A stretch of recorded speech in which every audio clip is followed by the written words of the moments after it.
உலகம் முழுக்க தன்னுடைய பிள்ளைகளுக்கு பெயர் சூட்டின தாயை தெரியும். ஆனா தன்னுடைய தாய்க்கே பெயர் சூட்டின தனையன தெரியுமா? பேரறிஞர் அண்ணா.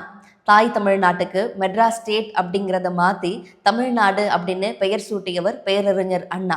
தமிழ்நாட்டுக்கு நீண்ட கால லட்சியங்களாக இருந்த பல விஷயங்களை நிறைவேற்றி காட்டினவர். இன்னைக்கு பராசக்தி திரைப்படத்தில் ஒரு 25 மாற்றங்களை செஞ்சு சென்சர் போர்ட் தணிக்கை சான்றிதழை வழங்கியிருக்கு. அதில் 2 முக்கியமான ஒன்று, அண்ணாவோட ரொம்ப பிரபலமான வசனமான தீ பரவட்டும் அப்படிங்கிறது ஒன்று. இன்னொன்று, அந்த பயம் இருக்கும் வரை தமிழ்நாட்டை, இந்த நாட்டை அண்ணாதுரை தான் ஆள்கிறான் என்று பொருள் அப்படின்னு வர்ற வசனம். அது என்ன அப்படின்னா, அண்ணா மொத்தமாகவே 2 வருஷம், அதாவது 700 டேஸ் தான் தமிழ்நாட்டை ரோல் பண்ணியிருக்காரு. ஆனால் அந்த 700 டேஸில் அவர் பண்ண மாற்றங்கள் இப்போ வரைக்கும் ஒன்றியத்திலிருந்து யாராலையுமே தொட முடியாத ஒன்றா இருக்குது. அது என்ன அப்படின்னா தமிழ்நாட்டுக்கு தமிழ்நாடு அப்படின்னு பெயர் சூட்டினது.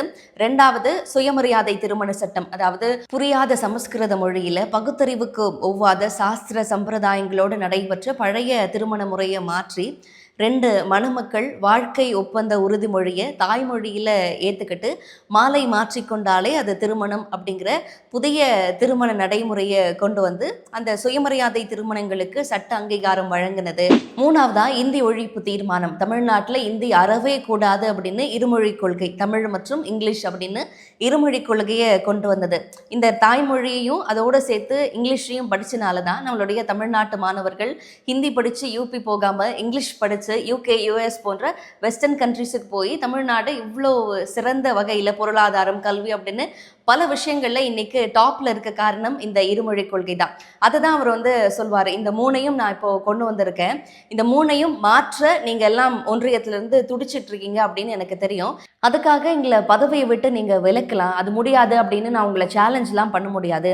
ஆனால் இந்த 3 விஷயங்களையும் நான் கொண்டு வந்த இந்த விஷயங்கள் எல்லாம் நீங்க மாற்றணும் அப்படின்னு நினைக்கிறப்போ மக்கள் வெகுண்டு எழுவாங்களே, இதுக்கு எதிராக போராடுவாங்களே அப்படின்னு உங்களுக்கு உள்ளுக்குள்ள ஒரு பயம் எழும்புது இல்லையா?